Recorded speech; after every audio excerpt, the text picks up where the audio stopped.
क्या आपकी थाली और महंगी हो गई है? क्या आपको खाने पीने वाली चीज़ों की बड़ी कीमतें महसूस हो रही हैं?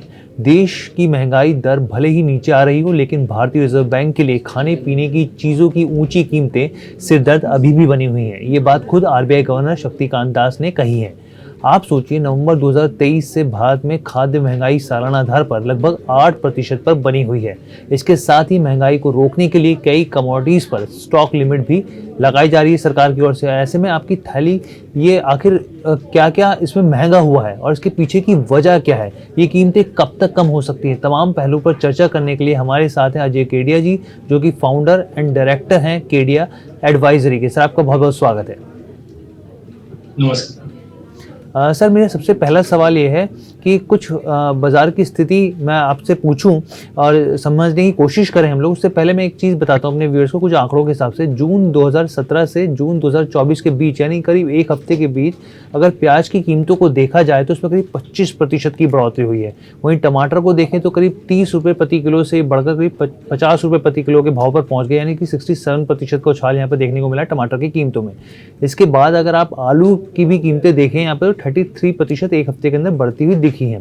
तो ये दिल्ली की स्थिति मैंने सामने रखी है। अब मैं आपसे सवाल सर ये करना चाह रहा हूँ। सबसे पहला सवाल ये बताइए कि जिस तरह से बेसिक चीज़ों से लेकर खाने पीने वाली चीज़ें आम आदमी की जेब पर डाका डाल रही हैं, आपके हिसाब से खाद्य महंगाई बढ़ क्यों रही है? इसके पीछे की वजह क्या है? नमस्कार।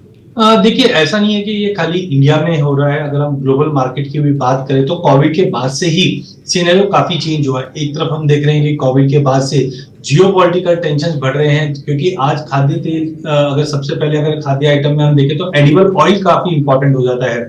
और जैसे कि हम जानते हैं कि एडिबल ऑयल, व्हीट, बार्ली, ये सबसे बड़े जो एक्सपोर्टर है वो हमारा रशिया यूक्रेन का बेल्ट होता है। और यहाँ से हम देख रहे हैं कि पिछले काफी समय से युद्ध जैसी स्थिति की वजह से हम सप्लाई नहीं ले पा रहे। तो एडिबल ऑयल कॉम्प्लेक्स में भी पिछले YOY की बात करें तो 30% का जंप आया। इस बार ये उम्मीद थी कि मस्टर्ड की क्रॉप काफी अच्छी रहेगी, बट कहीं ना कहीं जो अभी नए आंकड़े आए हैं, क्योंकि पिछले साल एल नीनो का इम्पैक्ट था, अब ला नीनो है, लेकिन ला नीनो एल नीनो के बीच का जो पीरियड है, इसकी वजह से हमने देखा कि ईल्ड में फॉल है। तो एक तरफ हमने देखा पूरे एडिबल ऑयल कॉम्प्लेक्स में, चाहे मस्टर्ड हो, चाहे सोया हो, चाहे पाम हो, सभी में हमने तेजी बनती हुई देखी। इसके बाद अगर हम देखें पल्सेस, तो ग्लोबल मार्केट में भी इस बार प्रोडक्शन काफी कम है। चाहे ऑस्ट्रेलिया, कनाडा या हम अदर बर्मा की बात करें, इंडिया में भी हमने देखा पल्सेस के अंदर भी काफी कमी थी, जो लगभग 20% का जंप पिछले साल के मुकाबले बढ़ा है।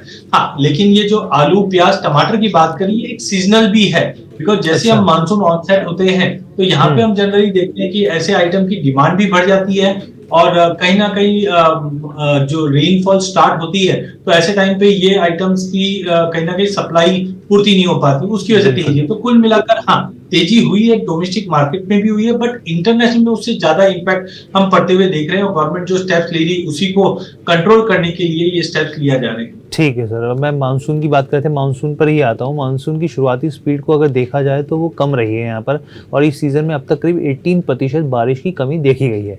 क्या मानसून इन बढ़ती कीमतों को कम करने में मदद करेगा?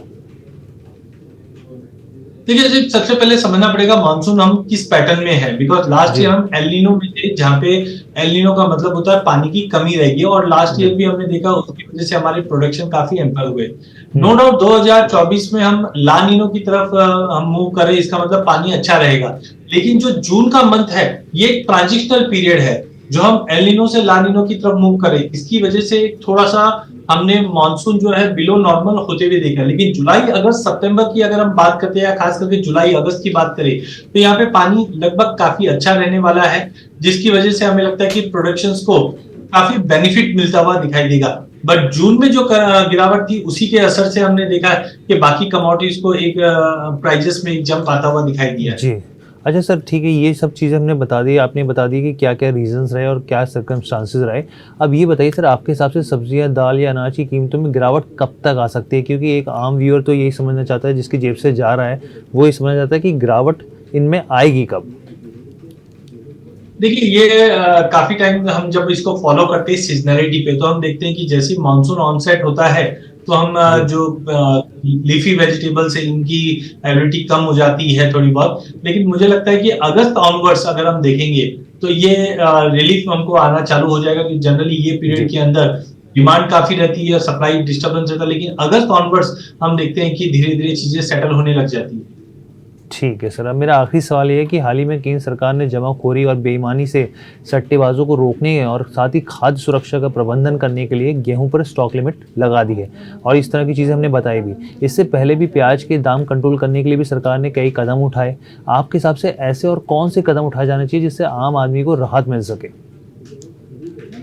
देखिए, कभी भी जब हम ऐसा कोई दुविधा आती है तो हम सोचते हैं कि इमीडिएटली कुछ रिलीफ मिल जाए, तो गवर्नमेंट इमीडिएटली रिलीफ में स्टॉक लिमिट हो गई, एक्सपोर्ट पे बैन हो गया, ये और इंपोर्ट ओपन कर लिया, ये सब चीज तो करती है। बट इसके अलावा भी थोड़े से long short term duration remedy होती है, जैसे एफपीओ का गठन। तो हम देख रहे हैं पिछले 3-4 सालों में गवर्नमेंट ने एफपीओ को एम्पावर करने के लिए सारे स्टेप लिए। कोल्ड चेन इंफ्रास्ट्रक्चर को डेवलप करना है, डिजिटल एग्रीकल्चर इनिशिएटिव जहां पे ऑलरेडी हम देख रहे हैं काफी काम हो रही है, स्किल डेवलपमेंट जो फार्मर्स के लिए इंपॉर्टेंट है। तो ये सारे फैक्टर्स ले रहे हैं, बट इमीडिएट में जो रिलीफ मिले उसके लिए गवर्नमेंट ने जो स्टॉक लिमिट, एक्सपोर्ट्स में बैन करना और इंपोर्ट ओपन करना, ये जो 3 है वो एक प्रूवन मेथड है जो immediately relief they. But long term के लिए भी गवर्नमेंट काफी अच्छे स्टेप्स ले रही है, बट उसका रिजल्ट आने में थोड़ा समय लग सकता है। ठीक है सर, आपने तमाम पहलुओं पर हम लोगों ने आपके साथ चर्चा की और समझने की कोशिश करी कि एक आम इंसान की जो थाली महंगी हो रही है, इसके पीछे की वजह क्या है, कब तक स्थिति और बेहतर हो सकती है। आपने अपना समय दिया, बहुत बहुत धन्यवाद आपका।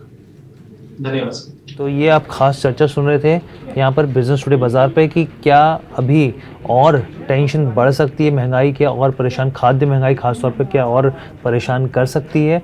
लेकिन यहाँ पर जो स्थिति हमने आपके सामने रखी, ये फौरी तौर पे जो बाज़ार में जो स्थिति है अभी यहाँ पर कमोडिटीज़ के हिसाब से, वो हमने आपको समझाने की कोशिश करी। तो ये आपको कैसी लगी आप ज़रूर बताइएगा।